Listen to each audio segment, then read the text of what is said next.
everybody? Big Dog Brett wanted to welcome you guys back to the channel. Today we're going to be talking about the Atlanta Legends versus the San Antonio Commanders. Going to go into some of the stats, kind of everything works out. Get to the score prediction later in the show, so you guys stick around. We'll get there in just a few minutes. If it's your first time here, go ahead and hit subscribe and like and leave a comment down below. Go ahead and if you guys would hit that bell button, let you know as soon as I upload videos, you guys can get the information right away. Please jump in the comment section and tell me what you guys think your score prediction is going to be. I'm going to go over some of the players in the game that I think are going to make a key impact, and where I really think that we're going to, how the game is going to go. So, if you look at these two teams on paper, they're really quite similar as far as the overall stats go. Having played most of the same teams, you can get a realistic view of kind of how the game's going to pan out. The overall passing for the Commanders is 990.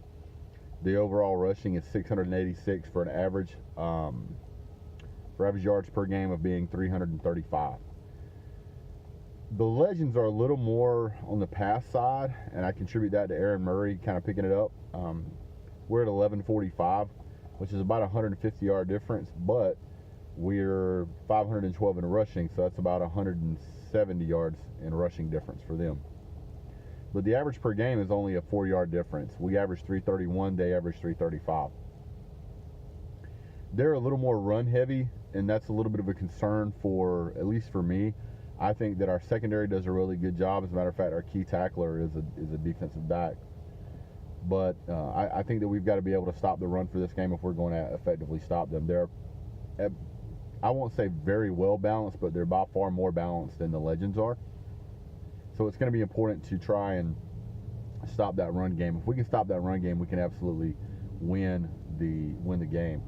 The reason we have to stop the run game is because even though we only rush, 33% of our offense is rushing,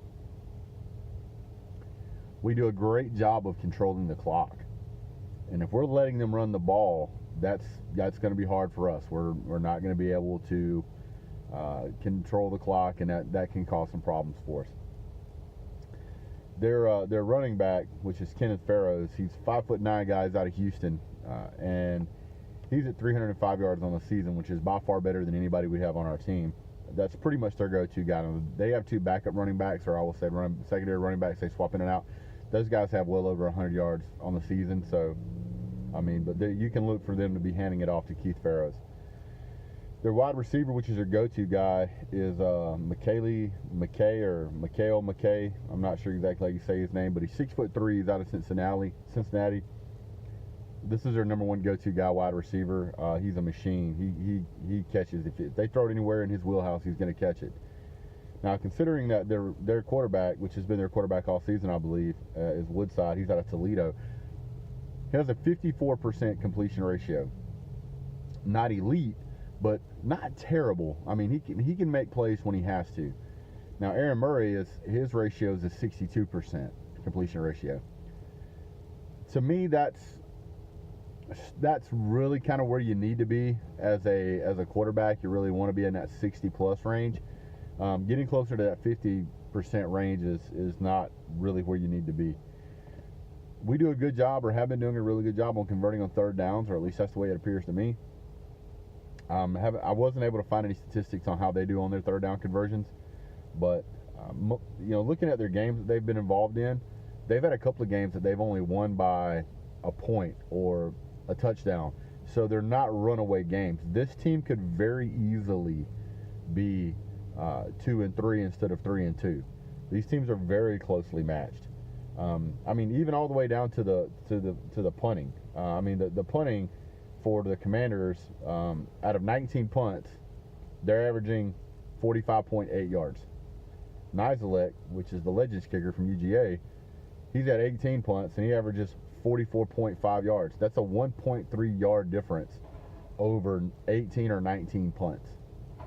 That's not a big difference. It's a step, really, for a running back.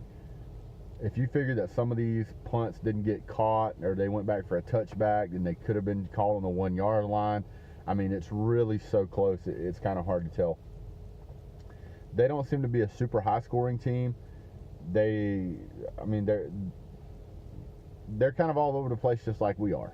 I mean, we've got a couple of games where we should have scored 20 points. We've had a couple of games where we scored next to no points. I think their one high-scoring game, I want to say, was 28 or 29 points. So they're not really built on this prolific air raid, pass, offensive, super high-scoring team. I think that they're built kind of like we are. Now, I'm going to back up and talk about their head coach. Their head coach is Mike Riley. Mike Riley, in my opinion, even though he was the head coach, is probably one of the worst head coaches that you've seen in college football. He was a head coach for Nebraska, and at Nebraska, his first season at Nebraska, he went 5-7, which is, for that organization, is pretty bad. There's a ton of Husker fans out there that wanted this guy's head on a pike. Before he arrived, they had a 29-year streak of them winning their home opener, and he lost that for them on a last-second Hail Mary pass from BYU.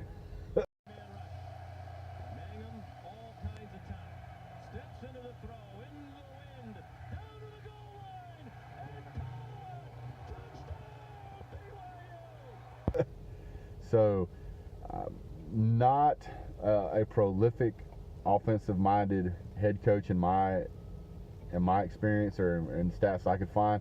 The guy really doesn't look like he's going to be able to be some juggernaut. He certainly does not compare to the Steve Spurriers, or Nick Sabans or Kirby Smarts or even Mark Richt for that matter. He just doesn't. So because of that, I think if Kevin Coyles will stay out of the way, if he lets Aaron Murray get in there and run that offense, I think we've got a pretty good shot at winning this game. I think that, I won't say that they have peaked, but I think that they've kind of plateaued. I think they're kind of where they're going to be. I think that that's their team. I think that under Aaron Murray, there's an opportunity for the Legends to continue to get better. By the way, I want to say shout out to Uncle Lou and Catfish. Those guys both have channels. You guys need to go check them out. Uncle Lou is obviously, you just type in Uncle Lou in the search bar, you'll find Uncle Lou. He makes videos all the time. Great commentary. Guy's hilarious. Catfish is really starting to get his stuff going. He does a lot with Tennessee Vols in college football and college basketball. He's really in tune to the Tennessee team. So those guys both do great. They put out great content. So if you guys want extra content on stuff that's going on, go check those guys out. I believe Uncle Lou is going to be doing some more stuff on the AAF, so go check his channel out. I'm sure you guys will enjoy him. Now, as far as the content goes, as far as the game goes, I really think this is going to be a game where if Atlanta is able to continue kind of the same game pace they've been at, and they can limit the big plays, because that's what hurt us last week, was a couple of big plays allowed the other team to score points. If we can get rid of one or two of those big plays, continue the play that we're playing, maybe improve a little bit on offense, I could very easily see the game being somewhere in the neighborhood of 28 to 22. I just think that's a very reasonable expectation. I think there's trying to pick a score now is a little more difficult because you don't really know how the whole 2-point conversion thing is going to go. You see them and you go, man, that looked terrible. Man, that looked great. Why don't they do that every time? So it's really hard to determine the consistency of the 2-point conversion ratio. And that's going to play a huge factor, especially in games that are decided by 6 points or games that are decided by 6 points because of the field goals, and 8 or 2 points and 3 points and 1 point, because that 2-point conversion matters so much in that aspect. So I've really enjoyed kind of seeing this league evolve. I think it's going to get better. I just think the best of this is yet to come. So you guys keep tuning in.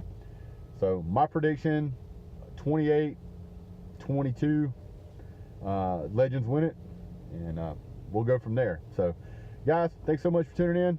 As always, have a great day. God bless. Go Dogs.